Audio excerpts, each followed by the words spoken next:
Sí, perfecto. Bueno, sigamos entonces. Antes de este breve recreito que hicimos, estuvimos hablando sobre los factores, ¿sí?, que regulaban el ciclo celular y particularmente nos centramos en los factores intracelulares, ¿no? Aquellas señales intracelulares que la célula generaba para autorregularse. Hablamos de este factor promotor de la fase S, el factor promotor de la fase M y también el complejo promotor de la anafase.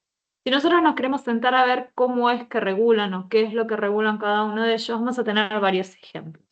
Pero vamos a analizar los ejemplos más clásicos y lo más importante que cada uno de ellos hace. En el caso del factor promotor de la fase S, que sería el factor que se prende, se activa y se regula para prenderse hacia el final de G1, en el punto de control de G1 y antes de pasar a la fase de síntesis del ADN, vamos a ver que ese factor, cuando se activa, va a terminar trabajando en el núcleo, o sea, va a ingresar al núcleo a trabajar y va a actuar sobre los cromosomas en un estado, sobre la cromatina, ¿no?, las moléculas de ADN que están en el núcleo, en un estado que nosotros conocemos como prerreplicativo. En ese estado prerreplicativo, los cromosomas eucariotas van a tener sobre cada uno de los orígenes de replicación, el sitio de inicio, ¿sí?, de la replicación del ADN, del proceso de replicación del ADN, vamos a ver que sobre cada uno de esos orígenes de replicación va a haber un complejo conocido como complejo prerreplicativo que está formado por varias proteínas que están pegoteadas sobre esa zona, ¿sí? Por si las dudas, yo voy a hacer un repaso general de esto que acabo de decir antes de seguir adelante, ¿sí? Para poner en contexto. Si yo agarro a una molécula de ADN, ¿sí?, eucariota, yo vendría, ¿sí?, a analizar una molécula de ADN que se me vería, ¿sí?, como algo así, en donde obviamente tendría una hebra que va de 3 a 5 y otra hebra que va de 5 a 3, ¿sí?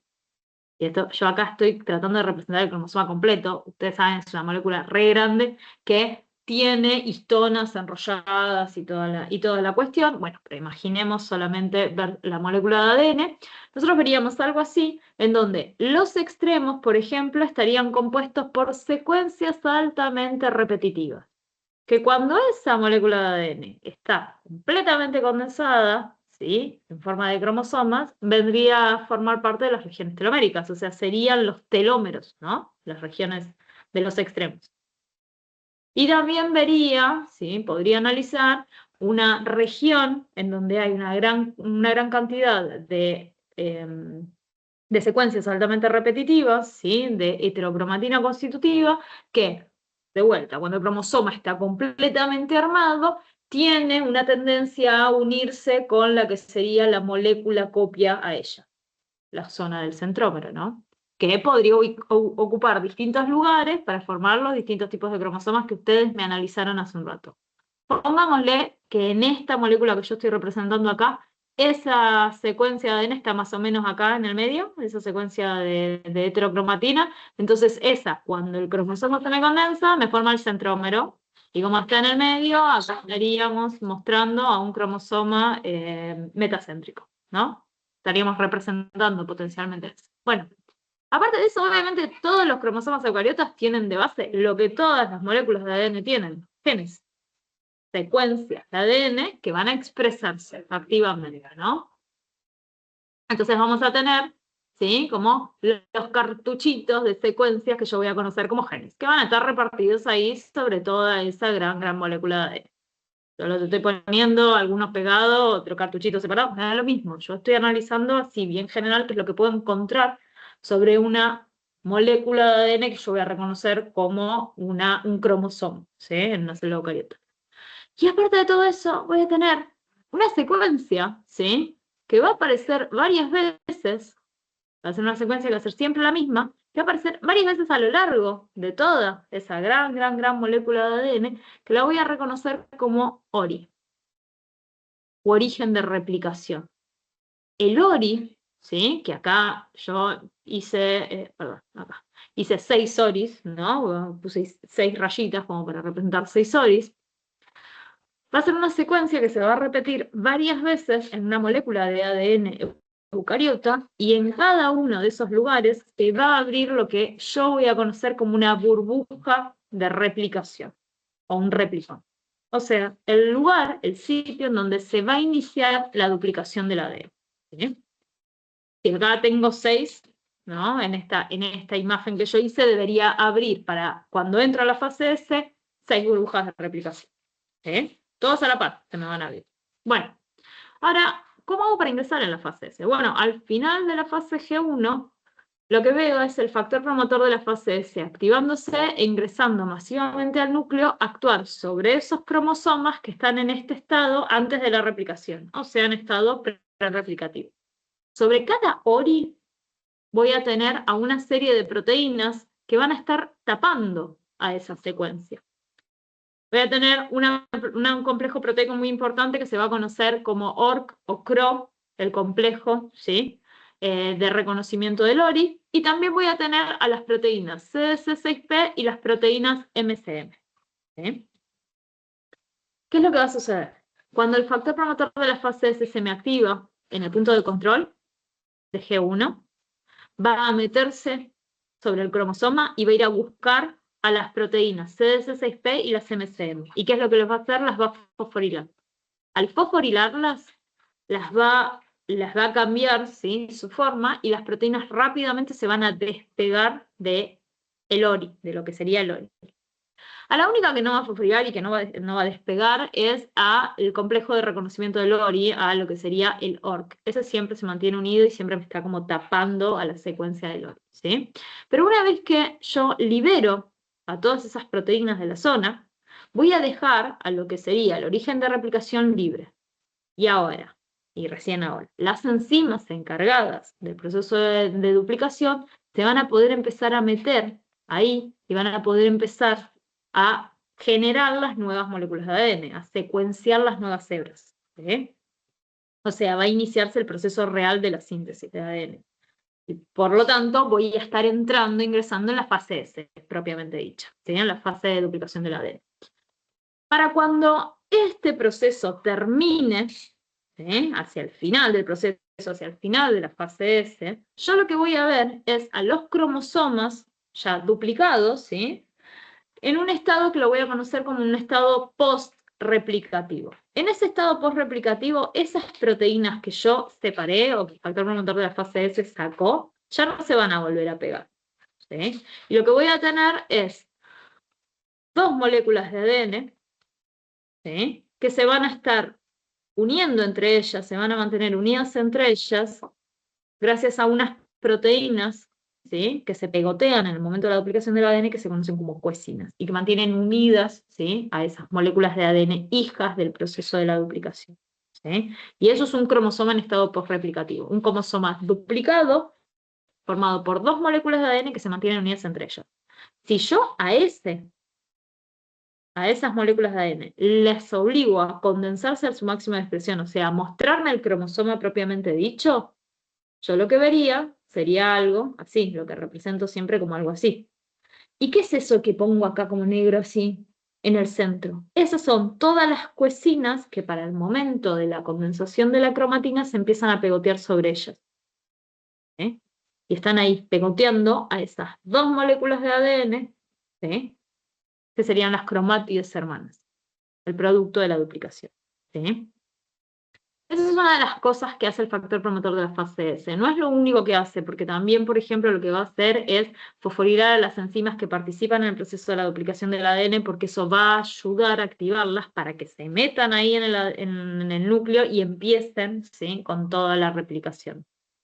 Así como el factor promotor de la fase S se va a encargar de hacer esto y vamos a meternos activamente en la fase S a duplicar todo, una vez que termina la fase S y que ya me quedo con los cromosomas duplicados y que atravieso G2, hacia el final de G2 me voy a meter en el segundo punto de control del ciclo celular, el punto de control de G2, en donde se va a activar ahora el siguiente factor promotor, el factor promotor de la fase M. Ahora, si yo me siento sobre el factor promotor de la fase M y digo, ¿y vos qué haces ahora? Bueno, yo, al igual que el factor promotor de la fase S, me voy a encargar de fosforilar sustratos. Voy a tener proteínas blanco para fosforilar. Pero ¿quiénes van a ser mis proteínas blanco? Bueno, yo, por ejemplo, me voy a encargar ahora de fosforilar a todas las proteínas que se asocian con los microtúbulos. Y de esa manera voy a ayudar a que se empiece a ensamblar el uso mitótico. O sea, voy a activamente regular para que el uso mitótico empiece a armarse adentro de la célula. También me voy a encargar de fosforilar a la lámina nuclear, todas esas proteínas que mantenían, ¿sí?, desde la cara interna del núcleo a todas las vesículas que formaban el núcleo unidas entre ellas. Al fosforilarlas, ¿sí?, lo que voy a hacer es empezar a disgregar a la lámina nuclear y esas vesículas van a empezar a liberarse. Entonces la envoltura nuclear se me va a empezar a desarmar. Voy a tener la desintegración de la envoltura nuclear. Otra de las cosas que necesito hacer hacia el principio de la división celular. Ya que estamos, también lo otro que necesito hacer es que todo el material genético que estaba dentro del núcleo hasta ese momento, toda la cromatina, se empiece a visualizar en forma de cromosomas. Que ahora yo necesito agarrarlos y separarlos en dos juegos perfectos. Imagínense que hasta ese momento era un ovillo de lana. Todo lindo el ovillo de lana, pero para mí separar un ovillo de lana es súper difícil, porque no entiendo dónde empieza y dónde termina cada una de las moléculas. Ahora, si vos ese ovillo de lana me lo vas separando en pequeños grupitos, ¿sí?, me vas enrollando el hilito, me va a ser mucho más fácil separar en dos grupos perfectos, la mitad para una célula hija y la mitad para la otra. Entonces, ¿qué otra cosa va a hacer el factor promotor de la fase M? Se va a encargar de fosforilar a la condensina. La condensina va a ser una proteína encargada de la condensación de los cromosomas. O sea, va a agarrar la cromatina y le va a decir, empezá a enrollarte y déjame visibles a los cromosomas. Mientras todo esto está pasando, vamos a estar atravesando, gracias al factor promotor de la fase M, toda la primera parte de la cariocinesis, ¿no?, de la división del material del núcleo, que sería pasar por la profase, por la prometafase, y vamos a llegar hacia la metafase. Cuando lleguemos a la metafase, y antes de ingresar a la anafase, ¿sí?, voy a tener el último punto de control del ciclo celular. En este punto de control, en la transición entre metafase y anafase, ¿quién trabaja? El APC. Bueno, el factor promotor de la fase M se va a encargar de activar al complejo promotor de la anafase. Al activar al complejo promotor de la anafase, entonces va a regular para poder atravesar la metafase, pasar de metafase a anafase, de anafase a telofase, y rápidamente, sí, terminar con las dos células hijas hacia el final de la división celular.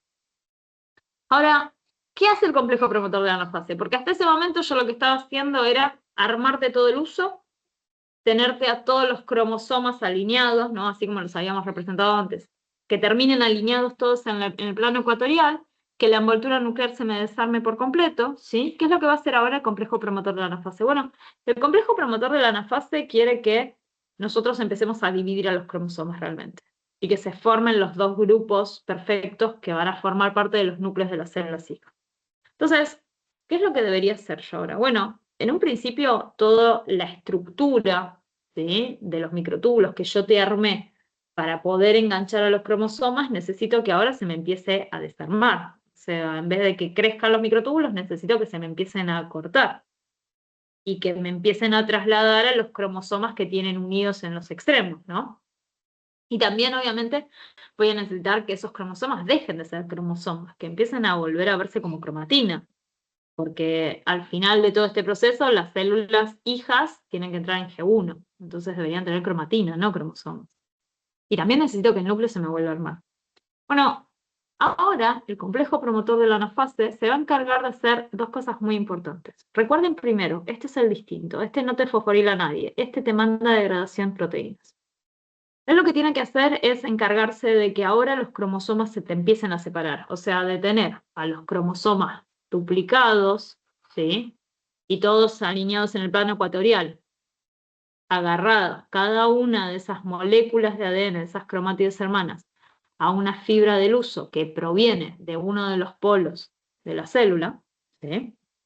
Lo que él ahora necesita hacer es encargarse de separar esto a la mitad. Ahora, ¿qué es lo que yo les puse antes acá? ¿Quién se encargaba de pegotear a los cromosomas ahí en el medio? Las cuecinas, ¿no? Estas proteínas de acá. Bueno, El APC se tiene que encargar de sacar a las coenzinas de ahí del medio, porque las coenzinas son las que me pegan a las dos moléculas de ADN, las que me mantienen unidas las moléculas de ADN entre ellas. Y yo ahora quiero separarlas. Yo ahora quiero empezar a tener cromosomas simples nuevamente. Entonces ella se va a encargar, el APC se va a encargar de la separación de las cromátides. Y lo va a hacer por destrucción de las coenzinas, pero no por una destrucción directa, sino por una destrucción indirecta. No es que el APC se mete ahí en el medio y empieza a ubiquitinizar a la coenzina, tipo, mándame la degradación a la coenzina. No, porque la verdad es que la coenzina está pegada a las moléculas de ADN. Sería potencialmente peligroso etiquetar para degradación a proteínas que están unidas al ADN. Eso podría generarme problemas. Entonces, lo que va a hacer en verdad es activar, ¿sí?, para la degradación de las coenzinas, para la destrucción de las coenzinas, por un sistema que se conoce como sistema de Segurina separasa. Segurina separasa. ¿Qué medio el nombre de esas? Son dos proteínas. El nombre de esas dos proteínas medio me indica lo que van a hacer. Resulta que hay una proteína, ¿sí?, que es la encargada de la destrucción de las coenzinas, que se llama separasa. Pero la separasa hasta ese momento estaba inactiva. ¿Por qué? Porque estaba unida a otra proteína que se llama segurina. O sea, la segurina aseguraba que la separasa no pueda separar a los cromosomas, por así decirlo. Entonces, el APC, cuando se me activa, ahí, en ese punto de control, va a agregar ubiquitinas a la segurina. Al agregarle ubiquitinas a la segurina me la va a mandar a degradación. Y al mandar la degradación va a dejar que la separasa ahora esté libre. La separasa libre está activa y ahora que ella está activa, se va a meter entre medio de esas cromosomas duplicados, ¿sí?, a disgregar a la coenzina, a empezar a destruir a la coenzina, sacarla, ¿sí?, del medio de ese pegoteo de esas moléculas de ADN. Al sacarla de ese lugar, ahora esos cromosomas duplicados que estaban con las dos cromátides hermanas, las dos moléculas de ADN pegados entre ellos mediante las coenzinas, quedan libres. Libres entre ellos, pero unidos todavía a las fibras del uso, ¿sí?, que venían de cada uno de los lados. Entonces ahora que yo saqué del medio, despegué del medio a esa molécula, me quedan libres cada una de estas moléculas de ADN, pero unidas a estas fibras del uso. ¿Qué es lo que tengo que hacer? Empezar a decirle a las fibras del uso que se me acorten. ¿Cómo lo puedo hacer? Bueno, ¿quién se encargaba de hacer que las fibras del uso se armen, crezcan? El factor promotor de la fase M, ¿no? Ok, ¿y cómo hacíamos para activar el factor promotor de la fase M? Bueno, necesitábamos que la CDK1 esté unida a las ciclinas mitóticas. Ok, ahora el APC se va a encargar de degradar a las ciclinas mitóticas. Le va a agregar ubiquitina a las ciclinas mitóticas, les va a mandar a degradación y al mandarlas a degradación la CDK1 se va a inactivar. Eso va a inactivar el factor promotor de la fase M y todo lo que él estaba haciendo se va a dejar de hacer. El que se encargaba de que las fibras del uso crezcan. Ahora las fibras se van a empezar a cortar. Al acortarse las fibras van a empezar a trasladar a cada una de esas moléculas hacia los polos de la célula en división. Desde donde estaban creciendo, obviamente, porque ahora se están acortando. ¿Y qué otra cosa se encargaba él? Se encargaba de hacer que la envoltura nuclear se desorganice toda. Bueno, yo ahora quiero que las envolturas se vuelvan a formar, porque ya estoy hacia el final del proceso de división celular. Yo necesito tener a los núcleos de las células hijas. Entonces ahora voy a ver que se me van a empezar a reintegrar la envoltura nuclear. No porque yo estoy dirigiendo para la reintegración, sino porque yo estoy sacando el parate de la fosforilación de la lámina nuclear. Ahora no hay nadie que me fosforile la lámina nuclear se vuelve a formar. Y lo otro que va a hacer es dejar de fosforilar a la condensina. La condensina era la que se encargaba de que esos cromosomas sean cromosomas. Ahora no voy a tener a nadie que obligue a esos cromosomas a mantenerse así. Entonces, mientras todo esto está pasando, mis cromosomas empiezan a descondensar. Y para cuando llegan hacia los polos, se van a ver como cromatina. ¿Sí? ¿Se entiende esto? Entonces, como que la primera parte del proceso de división celular está súper guiada por lo que el factor promotor está haciendo, o sea, por lo que promueve, y la segunda parte está guiada por lo que se deja de promover. No es que se está promoviendo una cosa distinta, es que se deja de promover lo que antes se estaba haciendo. ¿Sí? Entonces tengo los efectos inversos. En vez de crecer, decrece. En vez de desarmar, arma. En vez de condensar, descondensa. ¿Sí? Es siempre el inverso entre lo que pasa al principio y lo que pasa después. ¿Se entendió esto?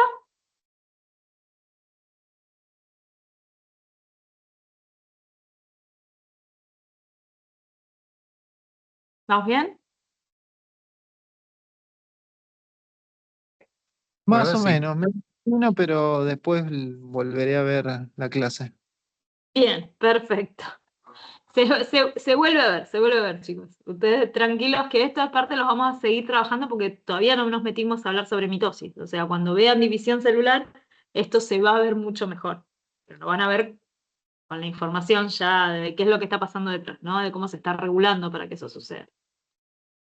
Entonces, si yo analizo el ciclo celular hasta acá, con todas sus regulaciones, con lo que hacen los factores promotores, yo lo que vería que está sucediendo en líneas generales es esta idea de que la célula está atravesando distintas fases, siendo regulada por factores externos y por factores propios, por factores internos, para ir atravesando cada una de las fases en ciertos tiempos, ¿sí? Los tiempos biológicos, los tiempos esperados para un ciclo promedio de una célula. Ahora, hay una realidad, y es que todo lo que está pasando acá está siendo guiado, sea un factor que viene de afuera o un factor interno, por, en líneas generales, una proteína, ¿no? Un producto de la expresión génica que está activo haciendo algo, ¿no? Las ciclinas, las CDK, el APC, los factores de crecimiento, pongan el nombre que quieran, ¿sí? Todos esos son en líneas generales proteínas, o sea, es un producto específico de la expresión génica.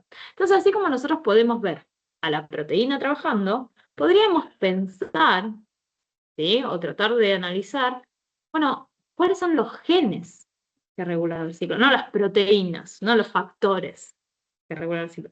¿Cuáles son los genes que regulan el ciclo? Y cuando yo pienso cuáles son los genes que regulan el ciclo, me encuentro con que la mayoría de las cosas que les dije hasta ahora, ¿sí? Que les conté hasta ahora, son así genes que codifican para proteínas del ciclo, o sea, para proteínas que son necesarias para que el ciclo se pueda hacer, ¿sí? Si no están ellas, no va a pasar nada. No tengo forma de atravesar el ciclo. Pero así como están ellas, va a haber dos grupos muy peculiares de genes que su efecto, o sea, el efecto del producto que se genera a partir de la expresión de esos genes, tiene un efecto directo que se va a conocer como de proliferación celular o de inhibición de la proliferación celular. Algo así como una señal directa que la célula sensa como me están diciendo que me divida o me dicen que no me tengo que dividir. La búsqueda de lo que estos genes hacen, ¿sí? No es que la célula se divida siempre o no se divida nunca. No. Acá lo que nosotros deberíamos analizar es que la célula existe. La célula existe en un mundo en donde todo el tiempo le están llegando señales de afuera, ¿sí? De otras células, y señales que ella misma crea. Esas señales pueden tener dos efectos. O decirle, che, avanzar en el ciclo, hacerlo más rápido, pasar por las fases más rápido, o espérate un cachitito, no avances tan rápidamente, quédate un cachito más en cada una de las fases. ¿Se entiende esto? Entonces, esos efectos, esas señales, ¿sí? Nosotros las vamos a ver como positivas si le piden a la célula que avance, que prolifere, que se divida más rápidamente, o negativas si reprimen o inhiben la proliferación celular. O sea, le dicen a la célula, no te dividas tan rápido. Entonces yo digo, los mensajes pueden venir de afuera, ¿sí? Como positivos o negativos, diciéndole dividite, no te divides, o pueden ser, ¿sí? Señales que la propia célula está generando. ¿Qué le dicen? Dividite o no te dividas. ¿Sí? Ahora, si la señal me está diciendo no me dividas, como producto de la expresión génica, vamos a decir que el gen que genera ese tipo de señal se va a conocer como un gen supresor de tumores. Regulan negativamente el ciclo, le dicen no te dividas ahora. Es una señal clara de frena. ¿Sí? Si le está diciendo a la célula dividite, o sea, activamente dividite más rápido, avanza en el ciclo, vamos a decir que esos genes que codifican para esas señales que le dicen dividite más rápido, se conocen con el término de proto-oncogenes. ¿Sí? Regulan positivamente el ciclo, activan, ¿sí?, la división celular. Hay varios ejemplos, hay muchísimos ejemplos de cada uno de estos genes, ¿sí?, como grupos de genes específicos que nosotros analizamos en los organismos. Pero en los humanos hay dos muy clásicos, ejemplos muy clásicos, que vamos a tomar uno de cada para cada uno de ellos. En el caso del gen supresor de tumores vamos a trabajar con el ejemplo de P53, y en el caso de proto-oncogenes vamos a trabajar con el ejemplo de RAS. ¿Sí? Entonces tendríamos el gen que codifica para la proteína RAS, el gen que codifica para la proteína P53. ¿Sí? Uno es un gen supresor de tumor y el otro es un proto-oncogene. Pero antes de avanzar, consideremos y tengamos en cuenta que cada uno de estos genes en un organismo como nosotros, que somos organismos diploides, va a estar, ¿sí?, repetido en lo que serían los cromosomas, ¿sí?, los cromosomas homólogos que nosotros tenemos. Entonces, por ejemplo, acá deberíamos tener el gen para P53 y en el homólogo, el par, deberíamos tener también el gen que codifica para P53. En ambos está ahí el gen que codifica para P53, pero no necesariamente la secuencia de ADN es exactamente la misma, puede tener modificaciones. Vamos a hablar de que estas variaciones en los genes se conocen con el término de alelos. ¿Eh? Nosotros siempre tenemos 2 alelos para cada gen, de base, ¿no? Para todos los genes, para la mayor parte de los genes que vamos a analizar, en verdad para otros genes tenemos más, pero para la mayor parte de los genes vamos a trabajar con 2 alelos. Para perder por completo, la función de un gen supresor de tumores, necesito que los 2 alelos estén mutados. ¿Por qué? Porque si yo tengo un alelo normal y el otro mutado, el normal va a seguir expresando para la proteína que le dice a la célula, no te dividas.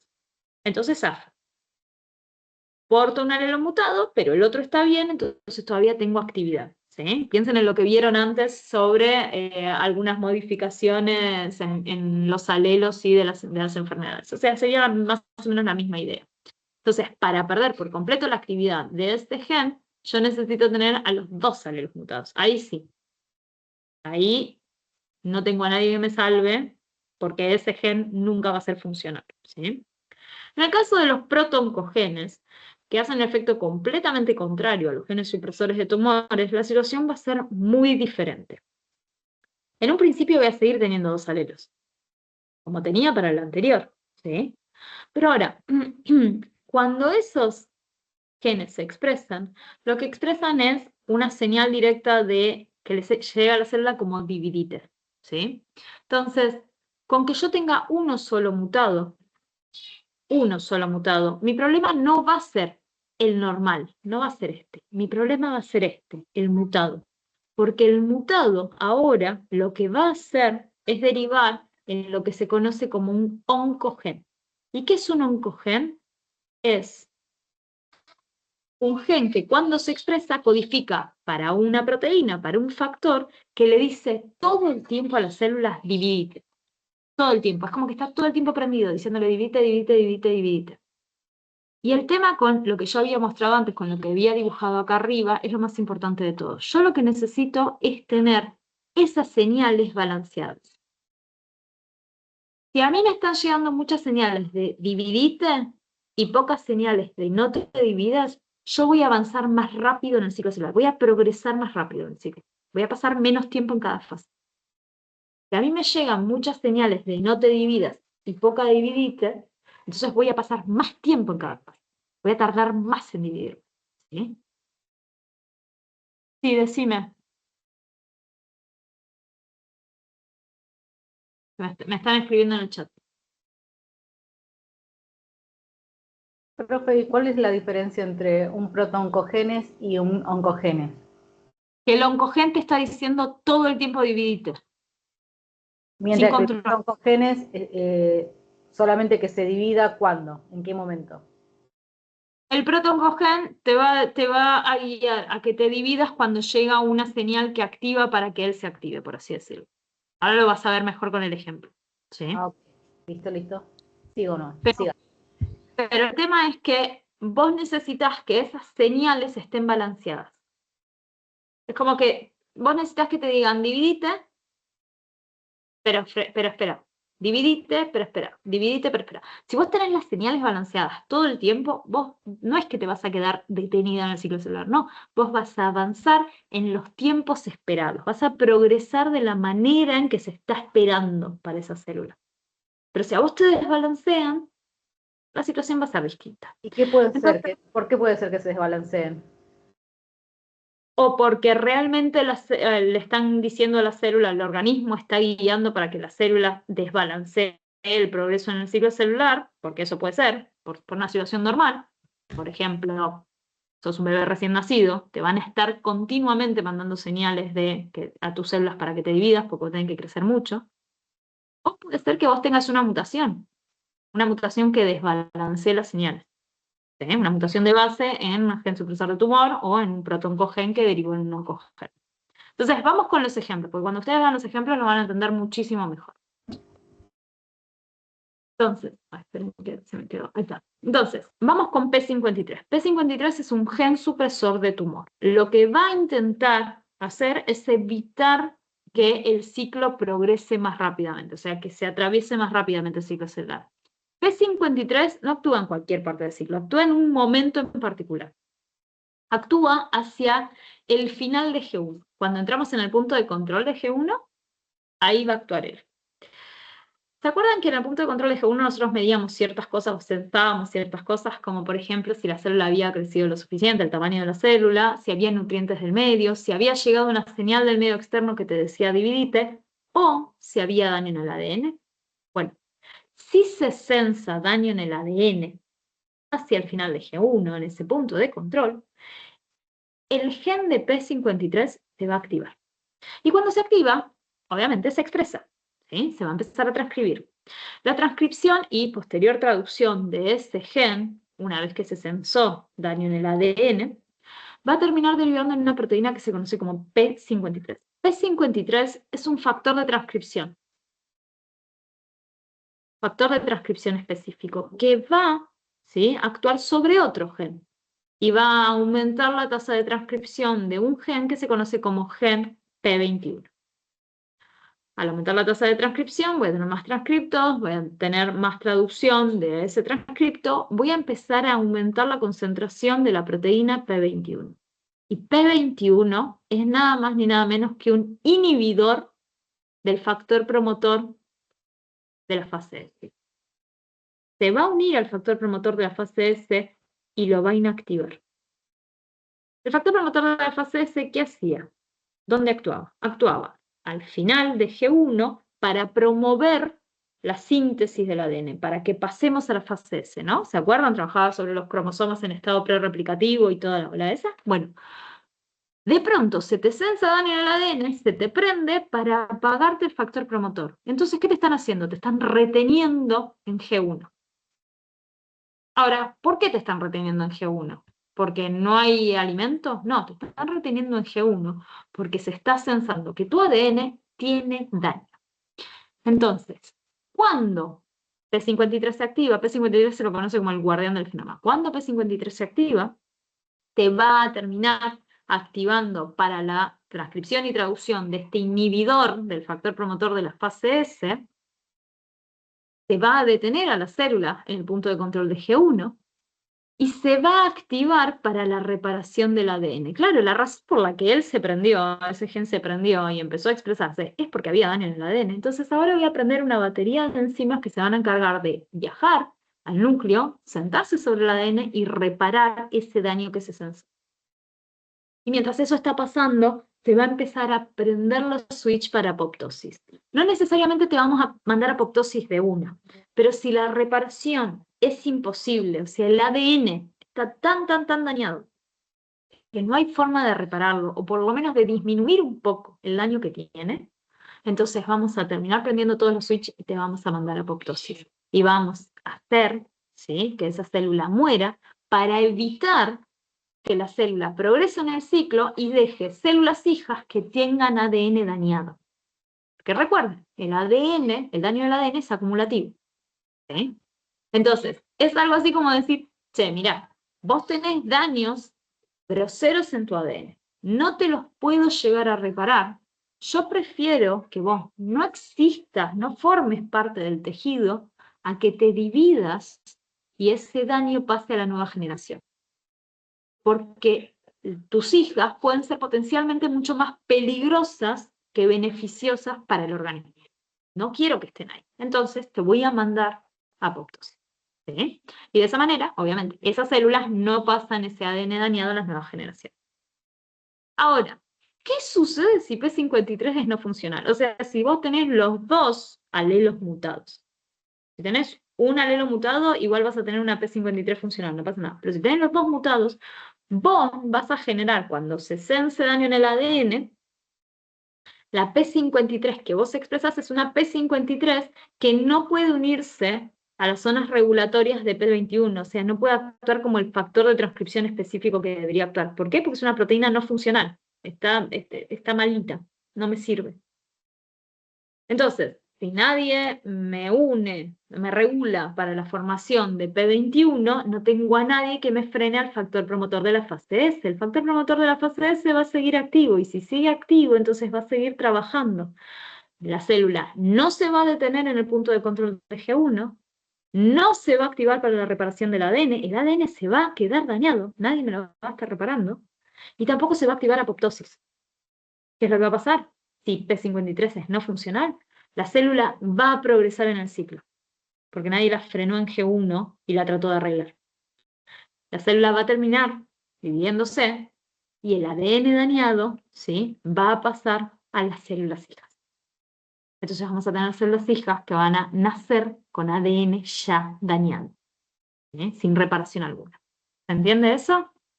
Entonces, ¿por qué es importante, ¿sí?, analizar qué es lo que pasa con genes supresores de tumores, si nosotros tenemos estos genes supresores de tumores mutados o no, y en qué condición los tenemos? Porque lo que ellos hacen, ¿sí?, en cierto punto es regular para que la célula no siga dividiéndose cuando no está en condiciones de dividirse. ¿Sí? ¿Se entiende esto? ¿Estamos bien hasta acá?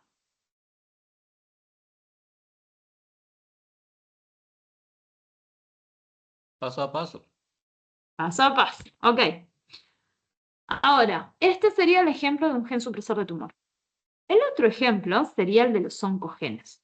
Y yo voy a utilizar el ejemplo de RAS. De vuelta, no es el único, pero vamos a utilizar a RAS, ¿sí?, para analizar qué es lo que sucede cuando nosotros tenemos un protooncogen, que sería un gen que codifica para un factor que regula hacia avanzar en el ciclo, ¿sí?, hacia la división celular. ¿Y qué es lo que sucede cuando está mutado y está en forma de oncogen? Entonces, RAS, desde lo vamos, es una proteína, ¿sí?, es esta que está acá, es una proteína que va a utilizarse para cuando llegan mensajes del medio externo que derivan en que la célula se quiera dividir más rápidamente, ¿sí? Entonces, ¿vieron los factores de crecimiento? Que yo dije que buscaban que la célula se divida más rápidamente. Bueno, los factores de crecimiento dan esa respuesta porque en verdad la célula tienen receptores para esa proteína, que es el factor de crecimiento, y esos receptores, cuando el factor de crecimiento llegan a esa célula, van a terminar activándose y activando a una proteína que es la proteína RAS. La proteína RAS, por su lado, se va a encargar de activar a otras proteínas, y al final de la activación de todas esas proteínas, se va a terminar estimulando para la división celular. O sea, mandate y dividite, ¿sí? Si RAS es normal, si RAS está bien, en buenas condiciones, solo se activa si llega el factor de crecimiento a esa célula. O sea, si te llega la señal que te dice dividite, RAS se prende y prende para dividirse. ¿Sí? Pasa el mensaje de, che, hay que dividirse. Me llegó este mensaje. Si RAS está normal, solo se activa en esas condiciones, lo cual significa que si no hay factor de crecimiento en el medio, el receptor nunca se me activa y RAS nunca se me activa. Con RAS apagado, la célula no se va a dividir, va a evitar la proliferación. ¿Por qué? Porque nadie le está diciendo dividite, ¿sí? Entonces el mensaje es claro, es, si te llega la señal que te dice dividite, RAS se prende y te ayuda a dividirte. Si no hay señal para dividirte, entonces RAS está apagado y no pasa nada. Nos quedamos en el monte. ¿Sí? Ese es un RAS proto-oncogénico, pro-oncogénico, el RAS normal. Solo está activo cuando alguien lo activa. ¿Qué es lo que sucede cuando el RAS es oncogénico? Cuando tengo un alelo mutado. Fíjense lo que pasa. La razón por la que RAS me prende en condiciones normales es porque llegó un factor de crecimiento a la célula, me activó el receptor y el receptor me prende a RAS. ¿Sí? Si RAS está mutado, RAS está prendido siempre. Siempre. Siempre prendido. No estamos diciendo que llega el factor de crecimiento y por eso se me prendió RAS. No, RAS está siempre prendido. Si RAS está siempre prendido, entonces siempre está prendiendo a toda la cascada de proteínas que llevan a la división celular. Entonces, no hace falta que a la célula le llegue un mensaje que le dice dividite. La célula está sensando que todo el tiempo le llega el mensaje, cuando en verdad el mensaje nunca le llegó. ¿Sí? Hay una gran diferencia entre dividirte, llevarte activamente a la división, porque llega un mensaje del medio externo que te está diciendo dividite.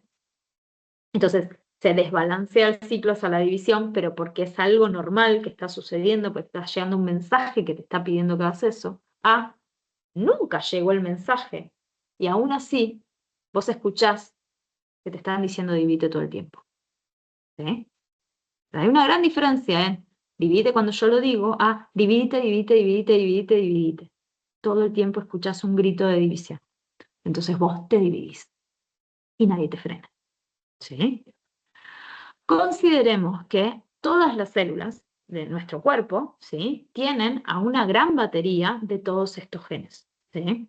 Nosotros en nuestra lotería genética podemos nacer con una de estas mutaciones o con muchas de estas mutaciones. Dependiendo del tipo de mutación que estamos acumulando, o sea, de lo que nacemos y de lo que acumulamos, que es lo que puede potencialmente pasar con la desregulación de nuestro ciclo celular.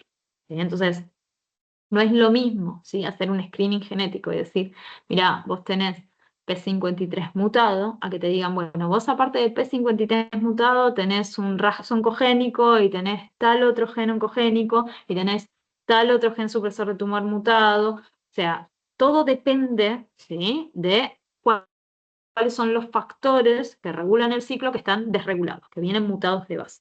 ¿Sí? Entonces, en un principio, todos estos pueden llevar a que las células se empiecen a desregularse y se dividan de manera descontrolada. Ahora, dependiendo de cuántos factores se suman, qué tan desregulada empieza a estar el ciclo celular y qué es lo que potencialmente puede pasar con esas células.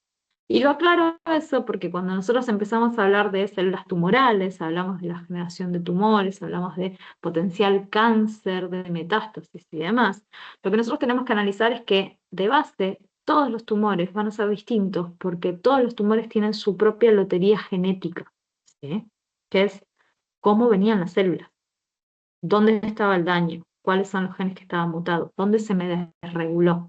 No va a ser todo lo mismo. ¿Sí? Entonces, eso también nos lleva a que no todos los tumores se tratan de la misma manera. Ya de por sí, los tumores se van a dividir de forma muy grosera entre los tumores benignos y los malignos. Y dentro de los tumores malignos, ¿sí?, depende de qué tipo celular, depende de qué tipo de mutación, depende de en qué momento, depende de la forma, depende. Entonces, todo depende a esa altura de un poco lo que está pasando de base en esa célula. ¿Sí? Y es más, desde una célula cancerígena, ¿sí?, con división descontrolada, a una célula que genera metástasis, lo que yo tengo es una sumatoria de factores. Yo puedo tener un tumor maligno en un lugar encapsulado que genera muchos problemas por el lugar en donde está, por la ubicación que tiene y por las modificaciones que las células están generando sobre su tejido. Después tengo la potencialidad de que ese tumor genere metástasis, que es cuando esas células de ese tumor maligno de base empiezan a escapar, a migrar y a generar tumores en otras zonas, ¿sí?, del cuerpo. Pero para eso se acumularon, ¿sí?, mutaciones que permitieron que eso suceda. Consideremos que las células eucariotas están muy reguladas, tienen muchas constricciones de regulación. Entonces no pueden hacer cualquier cosa. Se tienen que empezar a liberar de todas esas regulaciones para obviamente terminar, ¿sí?, en la generación de tumores o la generación de malignidad o de metástasis, ¿sí? Lo aclaro porque todo esto tiene que ver, ¿no? En base tiene que ver con tumor y con cáncer, entonces lo quiero decir para que quede bien claro que no es que ahora vamos a salir todos corriendo hacernos screening genéticos para ver dónde estamos parados y ver, es un mundo todo eso, ¿sí? Y aparte es reprobabilístico. Bien, por último, y con esto ya cerramos la clase de hoy, ¿sí? Por último, les dejo acá, ¿sí?, una versión como general de todo lo que tiene que ver con la progresión general, perdón, esa es mi hija gritando, la progresión completa, ¿sí?, con un poquito más de detalle de lo que son todos los factores que regulan el ciclo celular, o por lo menos algunos de ellos, y también con la expresión o la visual, ¿sí?, en el ciclo del trabajo de ciertos genes supresores de tumores, ¿sí?, o de protoncogenes dando vueltas por ahí. Fíjense que acá P53 aparece, P53 aparece acá también, así como para que vean un poco todas las versiones y las posibilidades de regulación que tienen. De vuelta, nosotros no vamos a trabajar con este panorama general, nosotros vamos a trabajar con un panorama mucho más recortado, ¿sí?, como el que aparece, ni siquiera como algo de acá, ¿eh? Vamos a trabajar con el panorama bien recortado de este, ¿sí?, de acá, chiquitito, con estos tres complejos y no mucho más, los dos factores y el complejo. No vamos a ponernos en el detalle de todo, pero bueno, sepan que está todo esto, ¿sí?, en el camino, y hay mucho detalle que se puede ahondar cuando trabajamos con ciclo celular, ¿sí? Bien, con eso vamos a terminar la clase de hoy porque mi hija en cualquier momento va a venir corriendo a gritar y va a ser imposible. Miren, se lo dije y viene corriendo. Ahora voy, enana. Así que vamos a terminar acá. Yo ahora cierro, ¿sí? Obviamente el video, la grabación, se lo subo y se los comparto en el campus. Y también les subo una clase de duplicación del ADN, ¿sí?, para que ustedes ya la vayan viendo y ya le aviso a Lourdes para que ella avance con duplicación, ¿sí?, con ustedes. Y nos veríamos entonces el viernes que viene con división celular. ¿Sí? ¿Estamos bien? Bueno, Muy bien, sobrevivimos. Estamos bien, estamos bien. Bueno, sobrevivimos a esta clase virtual. Nos vemos entonces el viernes que viene. Ahora les subo todo y cualquier cosa me escriben, ¿sí? Gracias, bueno. profe, nos vemos. Nos vemos. Hasta luego. Bueno, Gracias, profe. Chicos, buen fin de. Buen fin buen de. fin.